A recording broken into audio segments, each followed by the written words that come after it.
So this profile works really well for medium roasts, and it's a constant flow profile, which means you're going to use this paddle to make sure that the flow rate is constant. Now in this position, I know that the water debit is 4 ml per second, which means that the machine is trying to force in 4 ml of water through the portafilter every second. Now when I turn it all the way to the left, it shuts off completely. Now your machine might not do that. Many machines do not shut off completely, and I think this is on purpose because there is a risk that if you force it too much, then you might damage this mechanism. So you might have to adjust the paddle a bit. Now I'm going to use the Nokia Lunar to monitor the flow rate.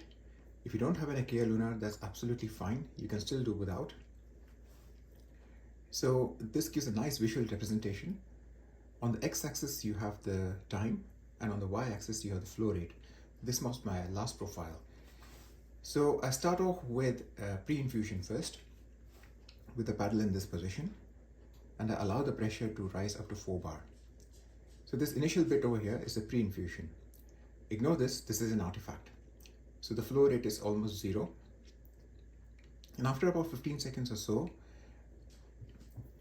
I have to turn the paddle back to this position where the water debit is 4 ml per second. And you can see the flow rate increasing slightly until it becomes more or less constant. Now I'm aiming for a flow rate of about 2 ml per second. Now what's the ideal grind size? So in all my experiments so far, I've found that the ideal grind size is the size that allows the pressure to go up to 8 to 9 bar when the paddle is in this position.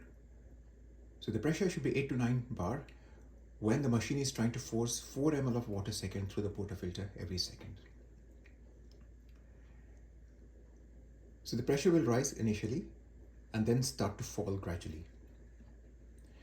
Now if you don't have an Nokia Lunar, what you can do is, once the pressure starts falling, you will need to reduce the flow slightly.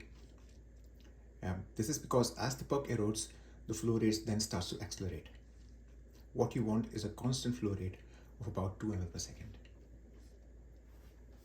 So I've increased my grind size slightly because I found that the previous brew was a little bit harsh. Okay, so let's start. Okay, I'm going to start off with the pre-infusion. So allow the pressure to go up to 4 bar.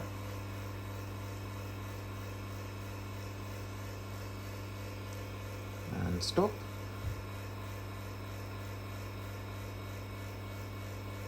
And then increase. You can see the pressure has gone up to 8.5 bar. Just leave the paddle in this position. So the flow rate is now about 2 bar. Just going to reduce it slightly.